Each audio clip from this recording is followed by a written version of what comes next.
देखिए, पहली सूचना जारी हुई है। इसमें 6 सीटों पे चुनाव हम लड़ रहे हैं, जिसमें हुसैनाबाद जो पलामू की 3 सीटें हमारे पास हैं, उसमें हुसैनाबाद की 1 सीट है।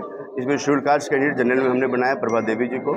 सिराज खान जी चुनाव लड़ रहे हैं विश्रामपुर से, और अजय सिंह चिरो डाल्टनगंज से लड़ रहे हैं। आज़ादी के 78 साल की आज़ादी में पहली बार किसी आदिवासी चेहरे को, मजबूत चेहरे को, जो स्कॉलर है जेएनयू का, उनको हमने डाल्टनगंज से जनरल सीट पे उतारा है। जमशेदपुर 25 से मैं खुद चुनाव लड़ रहा हूँ। प्रदेश अध्यक्ष भीम आर्मी के संजय रविराज जी हजारीबाग से लड़ रहे हैं, और कांके से हमारे वरीय महासचिव हैं मधुसूदन जी, वो चुनाव को लड़ रहे हैं।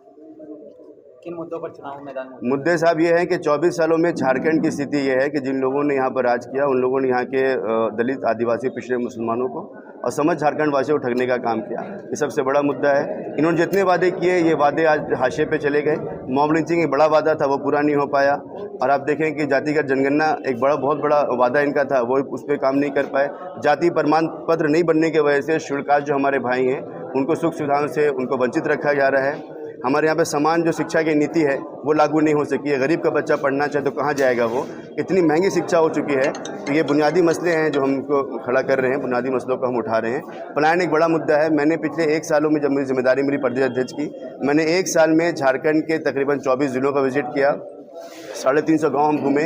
इन 350 गाँव में नौजवान नज़र नहीं आते। कारण क्या है? कारण तो हम नहीं हैं। कारण तो यहाँ दलित समाज भी नहीं, आदिवासी भी नहीं है, पिछड़े भी नहीं है, मुसलमान भी नहीं है। हमने तो उनको वोट दिया, लेकिन इन 24 सालों में भाजपा, कांग्रेस, जेएमएम और असू पार्टी ने लोगों को ठगने का काम किया। विकास का एक बड़ा मुद्दा है, पलायन एक बड़ा मुद्दा है, शिक्षा की नीति नहीं बन पा रही है, मुसलमानों की मॉब लिंचिंग नहीं रुक पा रही, मुसलमानों के खिलाफ नफरती भाषण सरेआम आम है, दलित समाज का शोषण, अत्याचार चरम पर है। इन बुनियादी मुस्लिम मसलों को लेकर हम सड़क पर उतर रहे हैं, और बीमारी पिछले 10 सालों में संघर्ष कर रही है। आने वाले वक्त में हम सत्ता पे आएंगे, कलम की ताकत हमें मिलेगी, तो इन सारे मसलों को हम सॉल्व करेंगे। एक स्वच्छ और ईमानदार लोगों को लाने का हम काम कर रहे हैं। हमने एक नैरेटिव तय किया कि हम पढ़े लिखे लोगों को, non corrupt, non communal, non casteist और एजुकेटेड लोगों को सत्ता तक पहुँचाने का काम करेंगे, ताकि बुनियादी तौर पर जो 24 साल में नहीं हो सका, वो हम आने वाले वक्त में करने का काम करेंगे। 15 में कितनी सीटों पर अपनी जीत पुख्ता मान रहे हैं आप? देखिए, 15 में तो अब मैं पॉलिटिकल पार्टी का लीडर, तो 15 में बोलूँगा, लेकिन हम मजबूत 8 सीटों पर बहुत ज़्यादा हैं। कोशिश हमारी 15 सीटों पे कब्जा करने की है, लेकिन 8 सीटों पे हम बहुत मजबूत हैं। जहाँ संगठन बहुत ही हमारा एग्रेसिव है, वहाँ हम जीतने की उम्मीद कर रहे हैं। आगे अलायंस की कोई उम्मीद रहेगी जीतने के बाद? देखिए, यकीनी तौर पर जब कभी आपको जब चुनाव में के बाद में जब घोषणा हो जाती है और मुख्यमंत्री बनने की बात होती है, तो कहीं ना कहीं हिस्सेदारी आप भी मांगते हैं। हमने भी कोशिश की है मौजूदा हुकूमत से हिस्सेदारी मांगने की, लेकिन ये लोग डरते हैं कि हमारे लोग आगे आ जाएंगे, उनका वोट बैंक खत्म हो जाएगा। तो मामला तो वोट बैंक का चल रहा है, तो हिस्सेदारी किन से मांगी जाए? इन लोगों ने हिस्सेदारी तो नहीं दिया। हमने गठबंधन किया, कई पत्रकारों ने गठबंधन किन से आपने किया?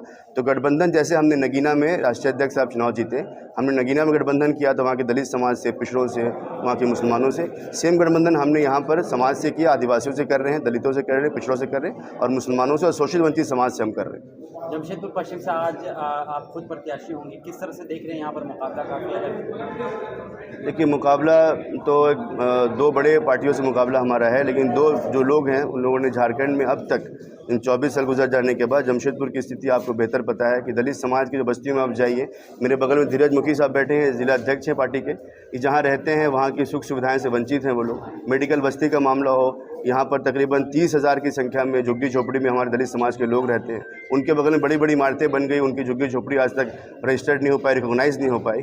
तो उनको अधिकृत करने के लिए हम लड़ाई लड़ रहे हैं, वहाँ पर मूलभूत सुविधाएं पहुँचाने लड़ाई लड़ रहे हैं। जमशेदपुर में आप देखें कि 100 बेड का अस्पताल का वादा किया गया, वो पूरा नहीं हो पाया। जितने मंत्री हैं, जब शासकीय में दंगा हुआ तो उस दंगे में मंत्री साहब खामोश रहे। 200 मीटर की दूरी मंत्री जी रहते थे, तो वो खामोश रहे। जहाँ पर मुसलमान 43 घरों को तोड़ा गया, वहाँ टाटा स्टील से मिलकर सड़क बना दी गई। तो कई सारे मुद्दे हैं, मुद्दे समानता की है, मुद्दे विचारधारा के मुद्दे हैं, मुद्दा विकास का है, मुद्दा पलायन का है, मुद्दा शिक्षा का है, स्वास्थ्य का मुद्दा है। एमआईएम से आपके अलायंस की चर्चा थी, क्यों नहीं हो पाया? नहीं, चर्चा कभी भी नहीं चल रही थी अलायंस की हमारी। हम कोशिश कर रहे थे कि हम मिलकर चुनाव को लड़ें, लेकिन चर्चा कभी इस तरह से नहीं चली हमारी कोशिश ये है कि झारखंड में जहाँ जहाँ पर अच्छे लोग चुनाव लड़ रहे हैं, उनसे म्यूचुअल कॉपरेशन कोई भी हो, भाजपा, कांग्रेस, जेएमएम को छोड़कर जो भी लोग चुनाव लड़ रहे हैं। हमारी जयराम महतो साहब से बात चली है, हमारी बात एमआईएम से कभी भी नहीं हुई है। तो हम कोशिश ये कर रहे हैं कि जहाँ अच्छे लोग लड़ रहे हैं, शिक्षित लोग लड़ रहे हैं, वहाँ म्यूचुअल कॉपरेशन चुनाव लड़ा जाए और चुनाव को जीता जाए।